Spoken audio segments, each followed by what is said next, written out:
Boker or Masechet Bava Kamma daf Amud Aleph 18a1.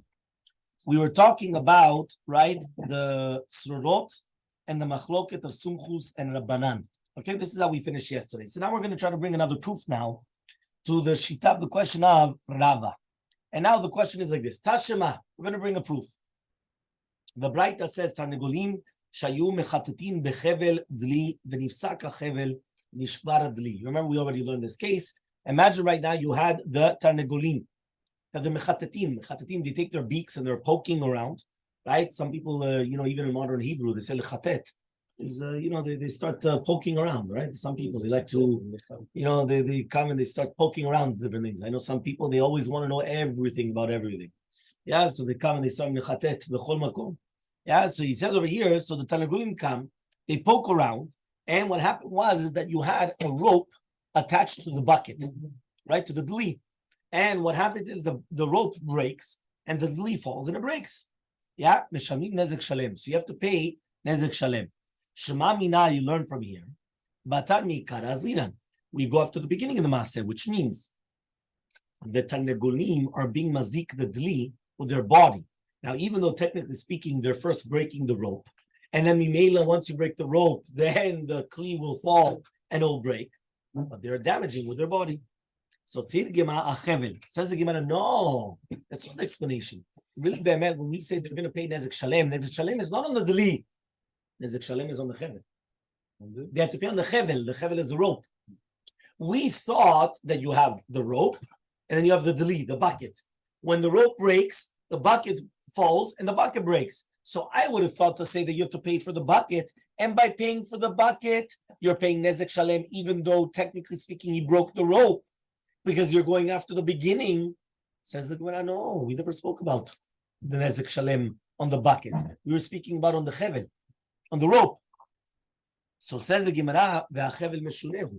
He says, one second, Chevel is going to be different through the Tarnagolim. Why? Because it's not normal for them to break it. They don't eat it. Tarnagolim don't eat ropes. So when they're pecking away over here at this Chevel, why in the world are they going to pay Nezek Shalem? Nezek Shalem, they should pay Nezek, Chetzi Nezek. It's not normal. Anything that was not normal, remember, you pay Chetzi Nezek until they become habituous or they become something normal for them to do. So answers the Gemara, really, Be'emet, we're talking about that it's the Ma'us B'lisha, that the Chevel is all dirty. And since it's dirty with Isa, with dough, so therefore the opposite. The Tarnagulim are pecking away because they want to eat at it. So therefore it's actually something normal. And therefore it's going to be okay. Okay? Fine. Then the Gemara says, V'hanish bardlik tani. One second. If you're going to right now come and you're going to tell me, right, that what are we dunning? Dunning is in Ivrit, not in English. Right? What are we done? What are we judging on? If you're going to tell me now, what are we judging on? On the Chevel, so what do I care now that the deli broke? The bucket. What do I care that the bucket broke? The bucket is more expensive than the rope. But we said that you don't have to pay for the bucket. Because we said that that's not... Again, one more time. We started off by trying to say, right, that really be'emet, the proof that you're chayav on the bucket, and therefore, even though he only broke the rope, and then mimela, it broke the bucket, you're still chayav on the bucket. Answers the Gemara, no, we were never talking about the bucket. We were talking about the chevel. Right, we were talking about the chevel, the rope. So the Gemara says, is it normal for him to eat the rope? It's not normal for him to eat the rope. Right, thank you. Right, because it's not normal for him to eat the rope. Says, no, you're right. Right, if it's not normal, it should be chetzi nezek. Says the Gemara, there was dough on it. If it's dough on it, he's pecking around because he wants to eat. Right, he wants to eat. Right, right, he wants to eat. So therefore, what happens? He wants to. So he's paying. It's normal. He should pay nezek shalem. So says the Gemara. So what do I care then about the bucket? The bucket, he's not chayav in the bucket. Whoever spoke about the bucket, you're right. When he cuts the rope, right, it's going to break the bucket. But we never spoke about the bucket here. So answers the Gemara, Ela Sumchusi. Really, Be'emet, this is the Shita of Sumchus, that he says that Srorot Nezek Shalem Meshalem. That according to Sumchus, you remember we brought down, was a machlok between Sumchus and Rabbanan. On Srorot, are you going to pay Nezek Shalem or Chetzi Nezek? Remember, Srorot are like the pebbles, right? That when he's walking, all of a sudden a few pebbles come shooting out when he's walking. And that's why I told you, when you're the window of the car. right? Or, for example, you're driving, and this happens nowadays. I don't have any crime nowadays, but you're driving, and all of a sudden you're behind the truck. And I don't know if you ever realize all of a sudden little tiny pebbles start hitting your windshield. And you're like, well, what's going on over here? Right? Those are called surorot. Right? Those are surorot, little tiny pebbles that are coming out. So beforehand, it used to be the animals, and nowadays they're a little bit bigger animals, right? But they're 18-wheelers, right? Or the big trucks, right? But that's the way that they are. So according to Shitat Sumchus, you have nezek shalem on surorot. So therefore here, if we're going to say that the Shita is Sumchus, then it makes sense that even if the bucket is considered like surorot, because technically speaking, he didn't break the bucket. He broke the rope. And the rope was the one that broke the bucket. Just like the surorot, he didn't come and kick something. It was when he was walking, then all of a sudden it shot out a pebble, and the pebble went and damaged something. And he still has to pay nezek shalem. So therefore, he has to pay on the bucket as well. And then it makes sense. It's a consequence. Yes, 100%. But again, remember, there's a machlok between Rabbanan and Sumchus. Do you have to pay on surorot chetzi nezek or nezek shalem? This braita that says you have to pay on the dli, on the bucket, is going in accordance to Sumchus, that you have to pay on surorot nezek shalem, so that, which means full damages. So therefore it makes sense. Our Gemara, nishbara dli, you have to pay the nezek shalem on the dli, on the bucket. Rabbanan says half. Yes, chetzi nezek. Okay?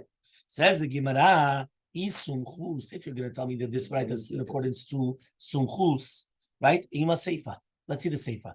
The seifa of the Mishnah, the latter part, right? This braita comes and it says like this: Nitaz mimenu shever v'nafal al kli acher ushvara. Now, one more time.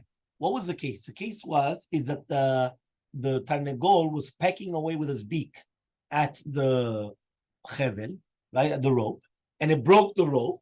Umimila, the dli breaks. What happens right now if the dli, when it falls and it breaks, another piece goes flying out, right? Or it just falls, whichever one you want, right? And it goes on another utensil, and it breaks another utensil. So he says, ala rishon meshalem nezek shalem. On the first utensil, right, which is going to be the dli, you have to pay nezek shalem. On the second one, the last one, chetzi nezek. 1 second. So says the Gemara, if you're going to tell me it's sumchus, we never heard sumchus holding with chetzi nezek. Meaning, for sumchus, it was always nezek shalem. We never saw such a thing as chetzi nezek for sumchus. So therefore, it has to be. So what's going on? That means what? The reisha, the braita is sumchus, and the seifa. Now says the Gemara, v'chiteima shane le sumchus benezek kocho lekoach kocho.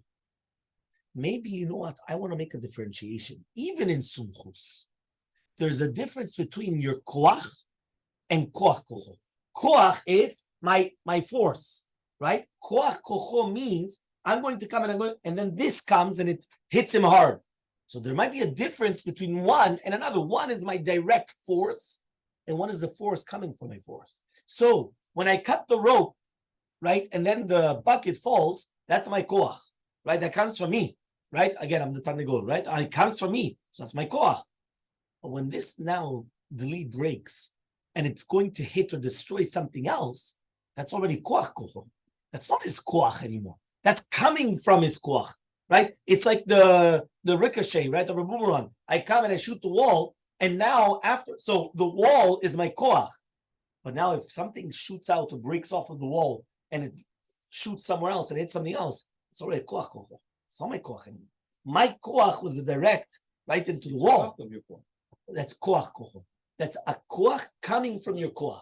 Remember, I come and I broke the dli. The dli comes from my koach.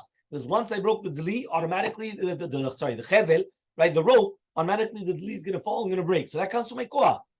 But when this dli breaks and is going to break something else, that's koach kocho. It's not my koach. That's koach kocho. So maybe there's a difference between koach and koach kocho.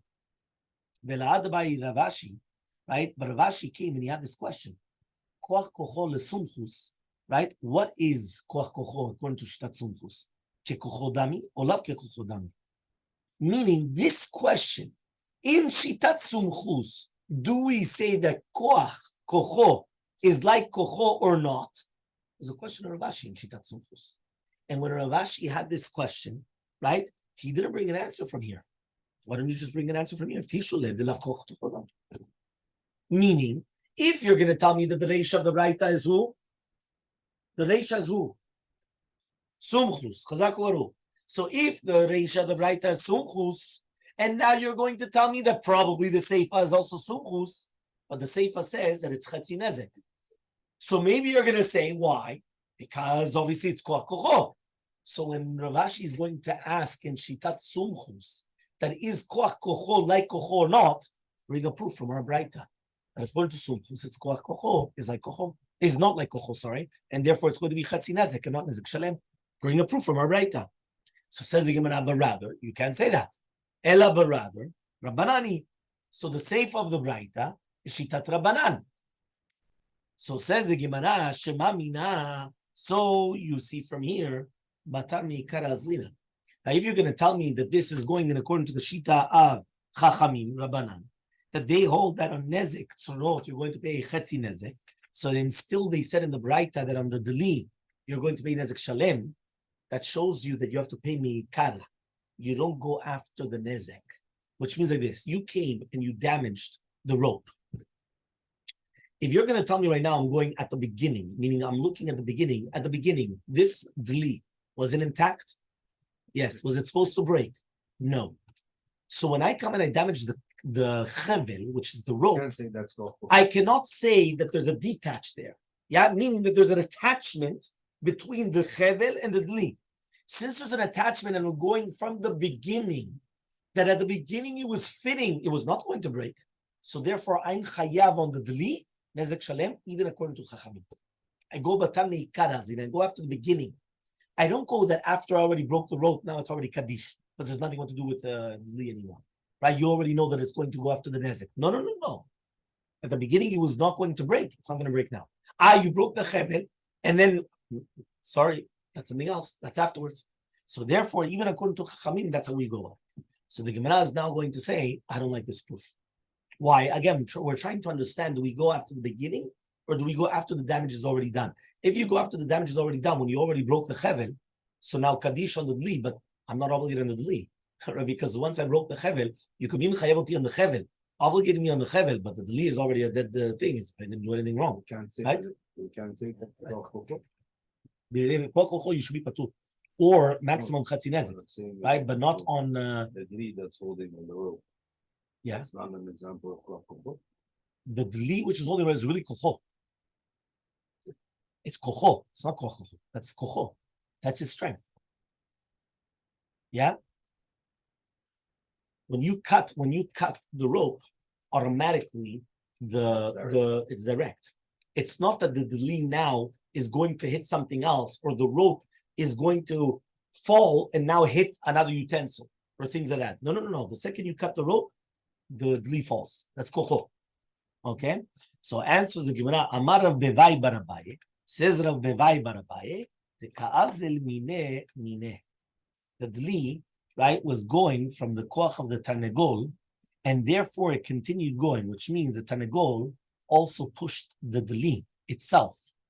And therefore, since he pushed it until it broke, right, it wasn't like through a gilgul of something else. It was the direct, right? It was direct that he also pushed it.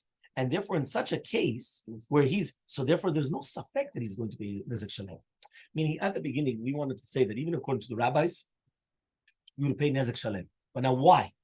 Says at the beginning, if you're going to tell me it's because of the Batar Meikara Azlina, and so it makes sense. Because we go after the beginning. And the beginning was not supposed to break. So when the Tarnegol comes and he breaks the Chevel, automatically he's breaking the Deli, and therefore the bucket, and therefore he's going to be Chayav. Says the Gemara, I don't want to say that. But you know what happened? The case was a little bit different. The case was where the Tarnegol, even after pecking at the rope, he pushed and he broke the bucket itself. And once he pushed and he broke the bucket itself, according to everybody, he's Chayav Nezek Shalem on the bucket. But not because he was like, we go after the beginning or not the beginning, right? Yes. Yeah, he broke it separately, 100%. That's why he's going to come and he's going to have to pay. So now that we just learned this, right? Now it comes out that there's no doubt that he has to pay the Nezek Shalem because that was the case. Now we're going to go back, right, to what we spoke about before. One more time. By Rava. Rava comes and he says, Chetzi Nezek Tzrurot, Migufo Meshalem or Me'aliyah Meshalem. If you remember, we learned in the Mishnah that a tam is Mishalem Chetzi Nezek. But where does he pay from?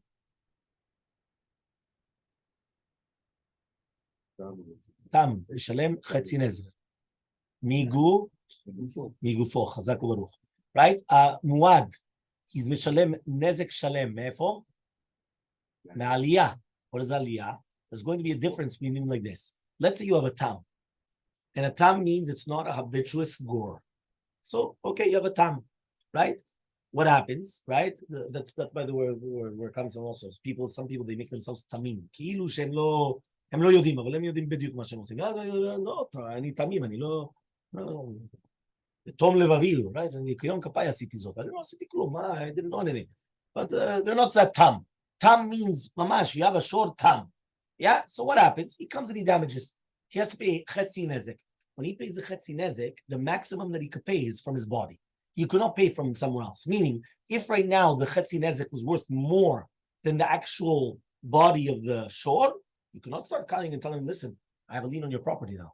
Or I want your BMW, right? Or your Tesla. No. Can't do that. Why? It's mishlemi gufo, from its body. You cannot pay more than that. Yeah? Migufo, from its body. You cannot, no, from the value of that shore. You cannot take more than that. But he comes and he says, but what happens right now? Muad. It's a muad. I don't care the value of the shore anymore. You're going to pay from the best of the best. It doesn't matter. I don't care what your ox is valued. You understand? You're paying me everything, right? From the aliyah, from the best. The creme de la creme. Okay? So therefore, what happens now? Comes Rabbi and he asks the following question. Chetzi nezek tzurot. We know that according to Rabbanan, chetzi nezek of tzurot was according to Sumchus. How much do you pay for tzurot? Nezek shalem. So he says chetzi nezek of tzurot migufo meshalem or maliyah meshalem. Does he pay for migufo meshalem or me'aliyah? Right? If you're not paying attention, you're not going to understand. Right? Migufo meshalem. So says the Gemara, you're going to pay migufo. Telo ashkechan chetzi nezek te meshalem me'aliyah. Right? Are you going to tell me that he's going to pay from migufo? Because we never found chetzi nezek paying from the aliyah. Meaning, whenever you use the terminology chetzi nezek, automatically that means migufo. Because we found tam, chetzi nezek, gufo. We never found chetzi nezek maliyah. So therefore say, listen, chetzi nezek tzorot, also migufo. Because you use the terminology chetzi nezek. Odim are maybe maliyah meshalem. Or maybe maliyah. Why? Telo ashkechan keorche de meshalem migufeh. We never found a case of something which is normal that only pays from its body. For example, shen veregel. What do we say in the Mishnah? They're mu'ads mitchilatan. They're mu'ad from the beginning. Why? Because it's normal for them to come and to eat, right? Things which are na'ui for them, or to trample upon something when they're walking. They don't pay attention where they're walking, right? Nowadays, I would actually say, by the way, that the regel was only once upon a time in a shore, right? Nowadays, it's in human beings. How many times you have people that are doing like this, and they don't even know where they're walking, they smash into things, right? Why? They're regel, right? They're pashut, they're worse than the shore now. But the shore doesn't have that, but now they're even worse. They don't have that as well. So they come, they start walking into things, right? They don't even know where they're going, right? Pashut, yeah? So what happens? What happens is, right, is that all of a sudden, what am I comparing it to? Do I say chetzi nezek of tzorot is chetzi nezek? Chetzi nezek is only migufo, just like a tam is chetzi nezek migufo. Or do I say no? It's normal. Tzorot was normal. When it's walking, it shoots out pebbles. It's normal. So anything which is normal, you always pay nezek. You're always going to pay maliyah. You're not going to pay chetzi nezek from migufo. What's going on? So says the Gemara Tashema. We're going to try to bring a proof, right? It says hidus. So I translated hidus as the people that are dancing a lot, right? Right, that they come and they start dancing, right, instead of coming to shiur. But Richard Moore told me that they use a little bit hopping. It's a little bit nicer because the Tanigulim, they don't start dancing, right? But I like to say that they're dancing, right? That's their dance. Their hopping is their dance, right? Everyone has different dances, right, in life. So he says over here, hidus eno muad. Hidus is not a muad, right? What does that mean? V'yeshomim is a muad. So there's machloket. By the Tanigulim, do you say that their hopping is considered that they're a muad or not? Machloket. So says the Gemara, hidus al kadaitach.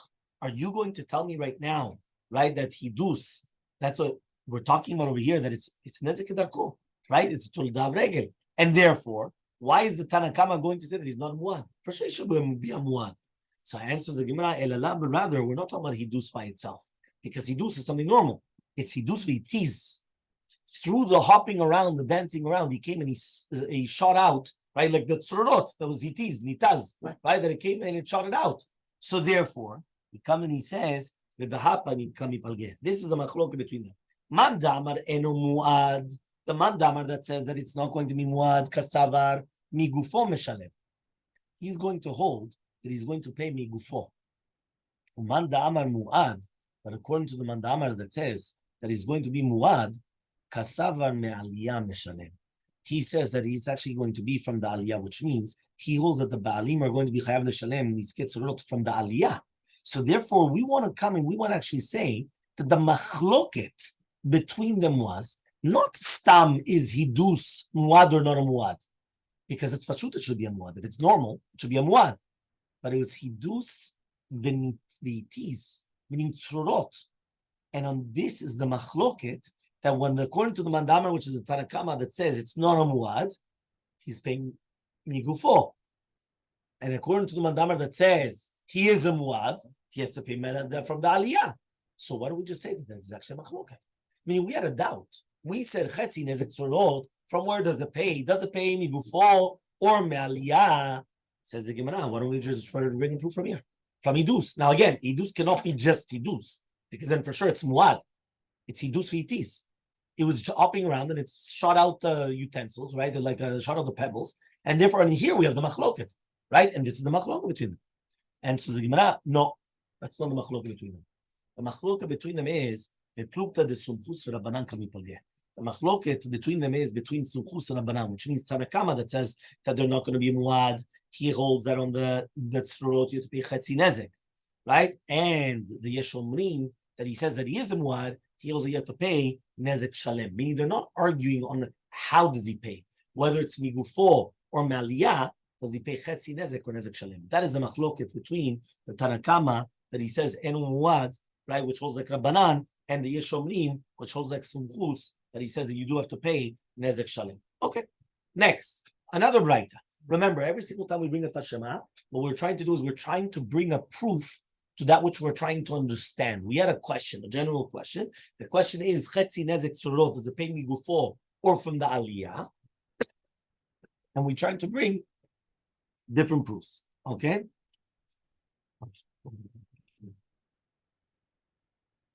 So tashema, hakelev, yeah? You know what a kelev is? Yeah, and all of them. Yeah, hakelev shenatal charara.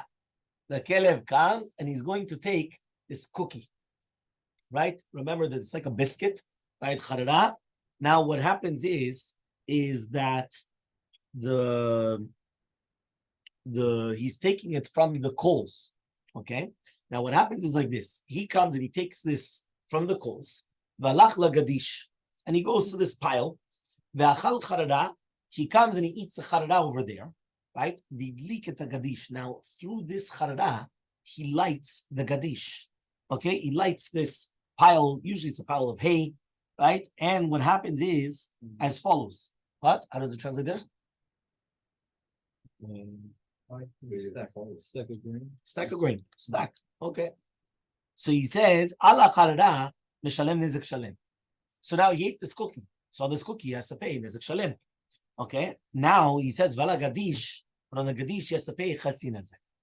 Okay, so that was the case. Everyone understood the case. One more time. The dog comes and he takes this type of a cookie. He takes the cookie from the coals and he's going to eat it on this pile of hay. Now, while he's eating it on the pile of hay, he starts burning the pile of hay, right? This pile of the grain. So now what happens is that what does he have to pay? So the cookie has to pay nezek shalem. He ate the cookie or whatever you want to call this, right? The biscuit, right? But on the gadish, what does he have to pay? Chetzi nezek.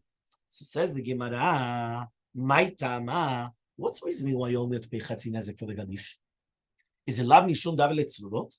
Is it not because that it's considered tzurot?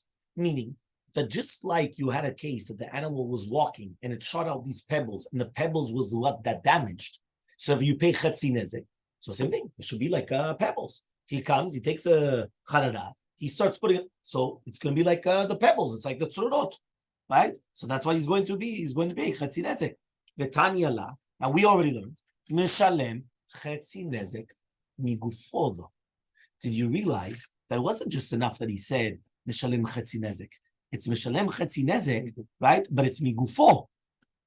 Okay? So therefore, right, he says, right, okay, here obviously you didn't actually have Chetzi Nezek Migufo. It says Chetzi Nezek, right? But that's why it says here in the footnote that you have to actually say Mishalem Migufo. Chetzi Nezek. It's Taut Sofer. Because if not, it's not actually written over there. Chetzi Nezek Migufo. But we say it's Mishalem Migufo, Chetzi Nezek. So the question is, here, it's not a question. Here, it's a proof that Surot, you pay Chetzi Nezek Migufo. Braita. Yeah? When you say it's not written, Go back. No, in the Gemara, it just says, ועל החרדה משלם זריבה, ועל הגדיש משלם חצי נזק. לא כתוב חצי נזק מגופו. Okay, so Right? okay. Later on, though, the Gemara says, ותניא לה משלם חצי נזק מגופו. So there, meaning that it wasn't actually written here, but it's like, כאילו, תניא לה, we learned on it that it was migufo. Means even though we said there are chetzi nezek, we didn't say what. We learned on it that it's migufo. Okay, so therefore, here it's a proof mefurash.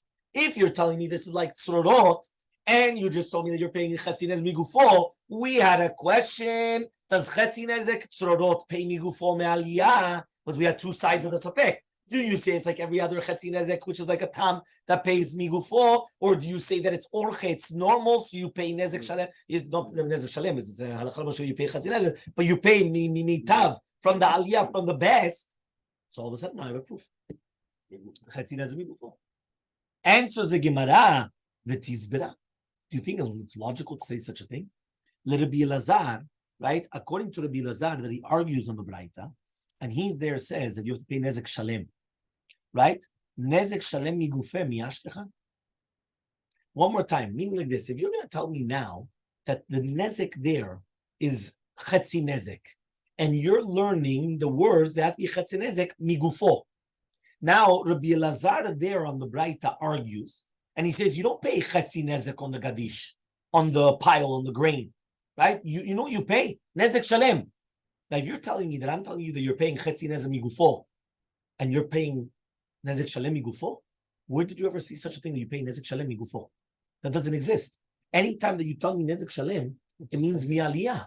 It means much more than migufo. What do I care about migufo? Yeah? Ela b'rather, kegon deshani behagachelet, really be'emet, the case is that the dog damages the gachelet, right? For example, he took the gachelet in his mouth, right? And he put it on the gadish. Now, we're not talking about anymore the charara. The charara was the cookie or the biscuit, whatever you want to call it, that he's coming and he's eating it, which that's something normal. And now, but when he's eating it on this pile of grain, and then he's damaging the pile of grain. It's not the case. The case is the dog is coming and he's taking the gachelet, the coals in itself, and he's dropping it on the pile of the grain, right? That's what he's doing. So therefore, when he's coming, he's doing that. Tanakama holds, since it's mishune, it's not normal. Right? The dog is coming, taking coals, and he's transporting the coals, burning his mouth on the way when he's going over there. What's going on over here? So therefore, since it's mishune, it's something different. It's a toladav keren, and therefore you pay chetzi nezek migufo. Because just like keren is not normal at the beginning, because it's not normal, right, that it should gore. That's why it's not a habituous gore. It's a tam. It's not normal for it to gore. So therefore, he comes and he says, you have to pay chetzi nezek migufo. Rabbi Elazar savar like Rabbi Tarfon, but Rabbi Elazar holds like Rabbi Tarfon that he says meshune keren b'chatzer nizak nezek shalem mishalem. He wants to say that keren is different in chatzer nizak, that you always pay nezek shalem, which means that even if it is going to be meshune, but at the end of the day you have to pay nezek shalem, and therefore even according to them, which is meshune, he's only chayav l'shalem migufo. But it's nezek shalem, meaning it's a different din. It's a new din. What? No, that's what we just said here. We're saying over here, really, bad you're not paying. Usually, nezek shalem is always maliyah. Usually. This is a yotze min hakla. The reason why is because technically speaking, it's meshuneh. Once it's meshuneh, it's not normal. It's a toladav keren. We said a toladav keren, you're going to pay, right, chetzi nezek migufo. Just like a tam pays chetzi nezek migufo because it's keren, right? So therefore, you should only pay chetzi nezek migufo.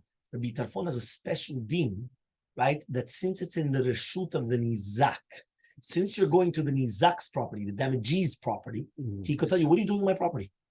Right? You want to damage me in reshut rabim, that's one thing. And then you only pay half, that's one thing. But you're coming to my property, and now you're only going to pay half. You have to pay nezek shalem. That's shitat Rabbi Tarfon. But since it's mishuneh, it's not normal, you only pay migufo. Meaning, when we always spoke about the cases in nezek shalem that you pay me'aliyah because they're normal. They're normal damages. So you have to pay nezek shalem, you have to pay me'aliyah. Here, it's not normal. So you only pay migufo. Somebody's driving and throw the Velohi. Says the Gemara, I disagree with this with Tizvira. Right? Velohi, it's not like that. Why? What is the reason why we said that it's going to be like Rabbi Tarfon? Mishum nezek shalem, because of nezek shalem. Rabbi Elazar savar kesumchus tamar tzoro nezek shalem mishalem. Right? Rabbi Elazar, but we just said that Rabbi Elazar was holding like Rabbi Tarfon. Right? That Rabbi Elazar holds like Rabbi Tarfon, that if it's going to be Reshut Nizak, so you have to pay nezek shalem, but it's mishuneh, so you pay keren. You pay migufo. Says the Gemara, Rabbi Elazar, he holds like sumchus. That he says sorot, you pay nezek shalem. The savar like Rabbi Yehuda, and he holds like Rabbi Yehuda, the Amar, sad tamud bimkoma umedet. The chiyuv l'shalem chetzi nezek on shor tam, right, is even after the shor has become a muad as well. But after it becomes a muad, the Torah comes and tells you that you're obligated to pay also chetzi hasheni shel nezek. So according to him, niskeh shor muad, they always pay chetzi nezek migufo and chetzi nezek me'aliyah. Right? So it comes out that his shita is that you're going to have a case of nezek kedarko, that they're going to pay chetzi nezek migufo and chetzi from the aliyah. So according to Rabbi Elazar, he holds that the same thing with srorot. Even though they're paying nezek shalem, and that's nezek kedarko, chetzi is going to be migufo, right? And then the other chetzi is, right? That's what's happening. So it's coming like this. It's a chidush. We thought that there's two dinim. Yeah? You understand what two dinim is? Zwei dinim. You know what that means? Two dinim. What does it mean, two dinim? We thought there's chetzi nezek, and then there's nezek shalem.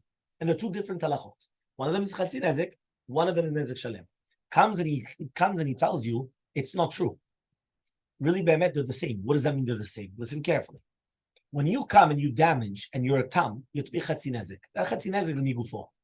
All of a sudden you become a muad.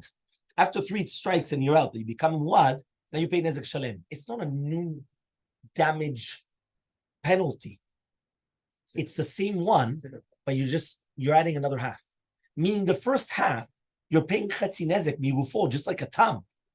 But now I just tell you have to add another half. And on that other half, you're paying me'aliyah.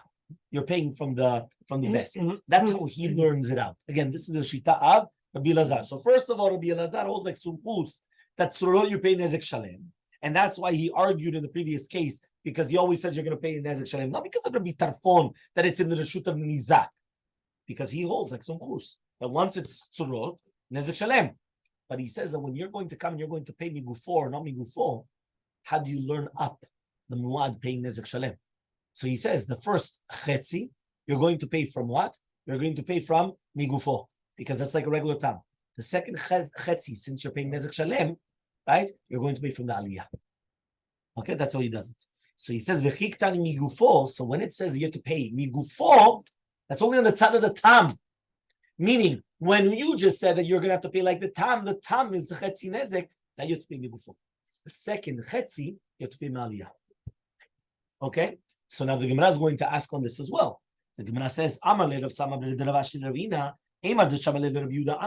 Rabbi Yehuda is going to say this when betam benase muad, by a tam, that it becomes muad. Right? Why? Because you have to remember this concept of saying that you have a tam and then you have a muad. The tam pays chetzi nezek migufo. The muad pays the same thing, but then he adds another chetzi nezek. And that other chetzi nezek, you're going to pay from the aliyah. That makes sense when you have a tam that becomes a muad. But what happens if something is muad from the beginning? Something's muad from the beginning. Where do you see that you have a half and then you're adding? There's no adding. From the beginning, it's a muad. From the beginning, it's like this. So where do you see such a thing? Surorot is a muad from the beginning. Right? Mishamatle, does he actually say such a thing? Does he actually say such a thing? When do we hear such a thing? Can you say tzad tamut stays there? There was no tam. Doesn't exist tam. It was always a muad. So answers the Gemara, Ella Barladar, Kikama Rabbi Elazar nezek shalem. So what is the case where he says you have to be nezek shalem? He says, Kegon diayed, in the case where the dog became a muad to do this. Meaning the dog also became a muad. The dog became a muad to do these surot. Ubeha Kamma daf, again, this is going to be the machloke between them. More savar, Rabbi Elazar comes and he holds, yesh ha'ada'a letzurot, that a person, an animal could become a mu'ad for tzurot, and therefore you actually have to pay nezek shalem. And the more savar Tanna Kamma holds, en ha'ada'a letzurot, there's no such thing as becoming a mu'ad for tzurot, which means that even if it does it 3 times, it never becomes a mu'ad, and therefore even if it's going to do it more than that, it's always going to be the same thing. You always pay chatzi nezek migufo, and that's going to be the machlok between Rabbi Elazar that you pay nezek shalem and Tanna Kamma. Okay, clear until here or not? Yeah, I'm not saying you again. Fine. Says the Gemara, Ella, but rather, yeah, had by Rava, this question of Rava, yesh hada letzorot or en hada letzorot. So therefore, 1 second, what's the question of Rava then? Rava has a question. Does there exist such a concept of becoming a muad by tzorot or not? That means ultimately that's the question. We had the question at the beginning, right? That you have to pay chetzi nezek. Do you pay chetzi nezek migufo or from the aliyah? Now all of a sudden we're coming out. 1 second. That means it's a new question. The question is, do you have a case where do you agree that you can make a mu'ad by tzorot or not? According to Rabbi Elazar, yes. According to Tanna Kamma, no. Umimela, that's going to be the nafkamina and everything else also, whether it's going to pay chatzi nezek before or you're going to pay from the aliyah. So says the Gemara, Irabanan, if you're going to tell me it's like the Tanna Kamma, the rabbis, en adalit tzorot, and if according to Rabbi Elazar, there is adalit tzorot. So what's the question of Rava then? Depends what shita you're going like. Are you going like Rabbanan? Are you going like meaning like Tanna Kamma, like Rabbi Elazar? Samalecha Rava, Rava is going to answer you, no. Kimi ba'e lili didi, when I have this question, I'm going in the shita of Rabbanan, the paligale de sumchus, that they're arguing on sumchus. Meaning I'm not going into the shita of sumchus. Sumchus says nezek shalem. It's not my question. My question is only in the rabbis, that they say chatzi nezek is tzurot. It's in that shita. Ben aval hacha, but in our case of the Braita, ben Rabbanan ben Rabbi Elazar sumchus firulu. Everybody holds like, right, whether it's a Tanna Kamma or Rabbi Elazar, they hold like sumchus. Ta'amar tzurot nezek shalem mishalem. They're going to tell you that you're going to pay nezek shalem. So why did the rabbi say chatzi nezek? Teshane velo yayed, only because he didn't become a muad. Uveplukta Rabbi Tarfon Rabbanan Kamim Palgen. Then we go back into the machloket of Rabbi Tarfon Rabbanan that do you have to pay in the reshut of the nizak chatzi nezek or nezek shalem, which means like this, right? Let's try to zoom out, right? One more time. We had a question. How do we start today's daf? We asked the question, we went and we said, according to Rava comes and he asked the question, chetzi nezek tzurot, does it pay chetzi nezek migufo from its body, or does it pay maliyah?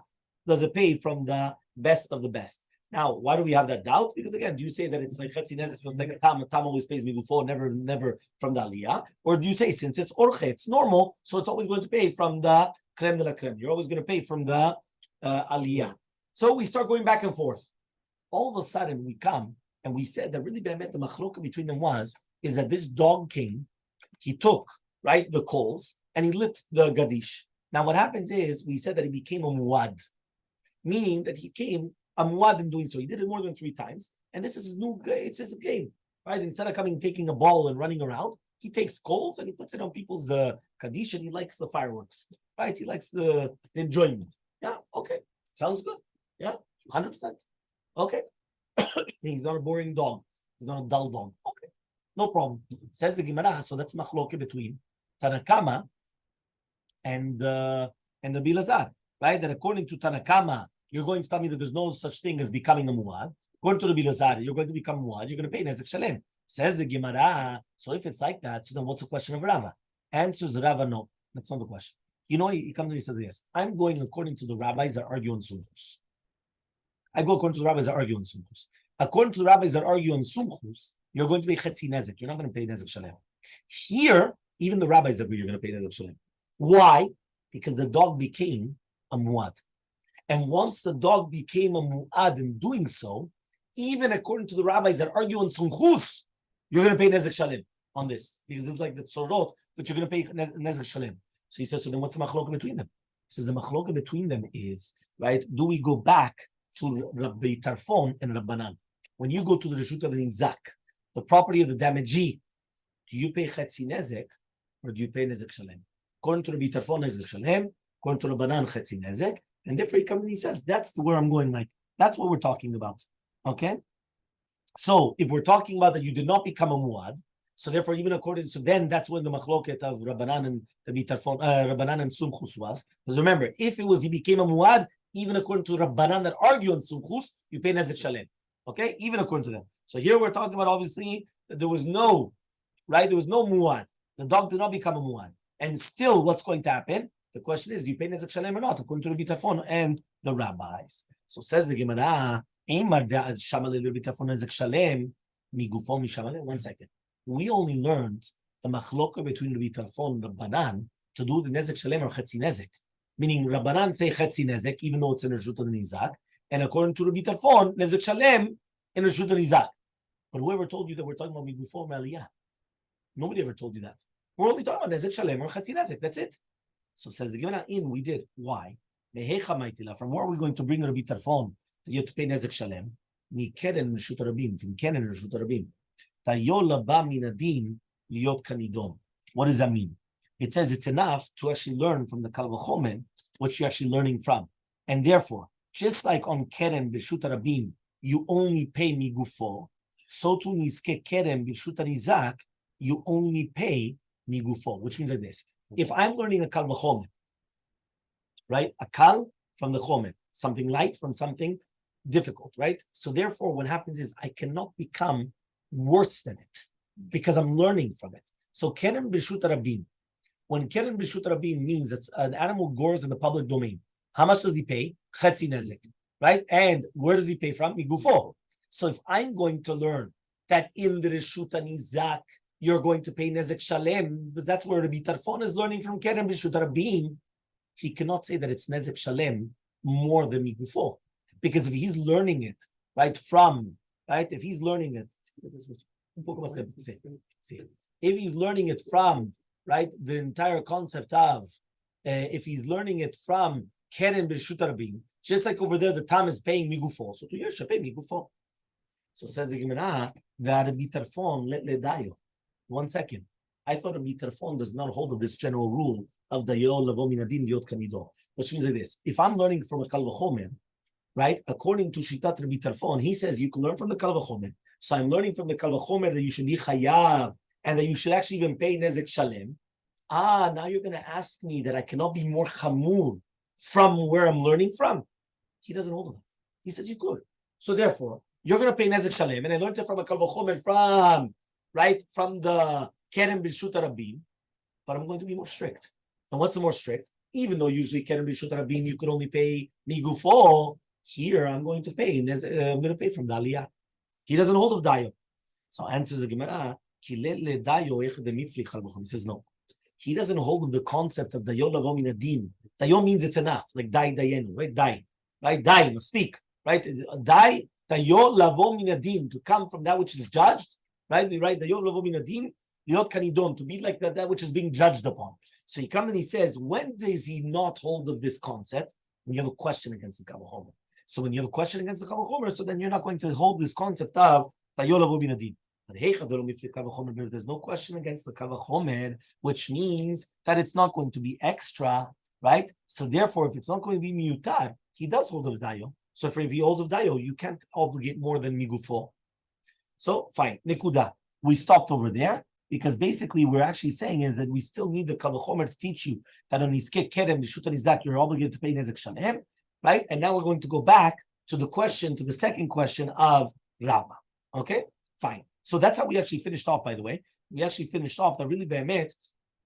We were talking about in Shitat Rabbi Tarfon, right? He holds of dayo, and since he holds of dayo, it's nezek shalem migufo, and he's going in Rabbi Tarfon that he says that since it's in Reshut Nizak, you have to pay nezek shalem. Okay, fine. And that it was not muad the kelev to do it, because if the kelev was muad to do it, so then everybody would agree, even Rabbanan would agree that you're going to be obligated, right? Nezek shalem. Fine. Nikuda.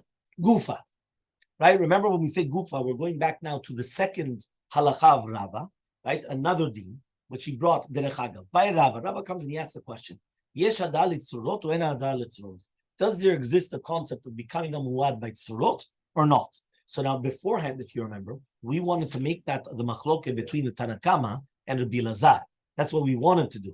So then we just said, so then what's the question of Rava? And then Rava said that wasn't the pshat because I was going even according to Rabbanan. So that wasn't the pshat in that Gemara. So, but now the Gemara actually says, right? Bemet, does that happen? Can you make a muad for tzorot or not? So says the Gemara by Rava, yesh hadalit tzorot or hadalit tzorot. Do you say there's a kind of person become a muad for tzorot or not? Le keren medamina le. Do we say that it's compared to keren, which a keren becomes? What does the keren become? Muad, right? First keren starts as a tam, and then it becomes a muad. So do I compare it to a keren, which means that it's going to become a muad? Or dilmar maybe tuladav regel, or it's a tuladav regel, and therefore since it's going to be a tuladav regel, so therefore you do not have tam and muads because it doesn't exist tam and muads by regel, right? So tashema, so we're going to try to bring a proof. Hidus eno muad v'yeshomrim, right? Arez muad. Do you remember this brighter? Right? We're just doing chazara, right? We just said that the dancing around, that some people like to dance around, right, or the hopping. Right? So Tanna Kamma comes and he says that it's not considered a muad. Yeshon says it is considered a muad. So the Gemara says, do you really think we're talking about jumping around, hopping around? Ella, rather we're talking about Hidus v'itis. We're talking about hopping around and he shot out these pebbles. My love, we're not talking about Gonda Vatzalat Dizimne. We're not talking about that he actually did it 3 times. Ubehakami Palgen, that's a machloket in the Braita. That more Savar Yeshada, that Yeshomim holds that there is going to become a muad, or more Savar Enada. So therefore, what would you say? That's a machloket between the Tanna Kamma, right, and the Yeshomim. Tanna Kamma come and they say that he's not going to be a muad, and the Yeshomim say that he's going to be a muad. What are we talking about? That he did it 3 times, and we're talking about surot. So answers the Gemara, no, the chadazim. We're talking about the first time. With plukta the sumchus rabbanan. It's a machloket sumchus rabbanan. Do you pay chatzi nezek or nezek shalem? That's the pshat, right? Of that he's a muad or not a muad. So tashema. Let's try to bring another proof now. It says bema sheitila glalim laisa. Imagine right now an animal comes and he does his necessities, right, on a dough, and he ruins the dough. So Rav Yudah says, "Mishlem nezek shalem." He has to pay nezek shalem. Rabbi Lazar says, "He has to pay chatzi nezek." My love kigon davat. Oh, we're not talking about that he did it 3 times. Ubehakami palgen. That's a machloket between them. That more savar the Rabbi Yudah holds that there is hadav, which is like tzurot, or more savar en hadav, and more savar that it's not tzurot. Answers the Gemara, no, he did it 1 time, and again he looked at the sumchus. Rabbanan completely. We're going in the machloket between the sumchus and Rabbanan. So ask the Gemara, this is not normal. Is it normal to damage this way? That it's going to go and put its glalim, it's going to put its excrement on top of the dough? Answers the Gemara, the dachik la alma. The behema was in a very, very small place. It could be koshi move, and therefore the isa was biduk there. So because of that, it's not meshuneh for it to come and to do its necessities on top of the isa. That's what it has. What do you want from it? So says the Gemara, v'leimer of Yehuda halacha kesumchus, so leimer Rabbi Lazar halacha k'Rabbanan. So 1 second. So why don't you just say bekitzur then? Just say that Rabbi Yehuda holds like sumchus and Rabbi Lazar holds like Rabbanan. The Gemara, no. Why does each one they don't know? Yeah, just say it like that, and that's it. Answers the Gemara, glalim tzichaleh. We needed the chidush of the glalim. Why? Sal kadaita chamina. I would have thought to say hoilu batal gufei gerinan ki gufei dam. Thought somebody was going to say that here. It's someone who say that's his guf, that's his koach. Meaning, right? I would have thought to say that since it's actually his body, so therefore it's not going to be like mamash, right? How do you call this? Like tzrorot. This is his body. Kamash Maran comes to teach you, right? That really be'emet glalim are not different than other tzrorot, and they're considered tzrorot. It's not considered the body. Okay, so we thought in the Havamina maybe it's considered the body. Kamash Maran, it's not the body. Okay, fine, and that's why it's coming. So basically, you're right. We could have told you that Rabbi Yehuda holds like sumchus and Rabbi Zah like Rabbanan, but here we just wanted to teach you the chidush by glalim.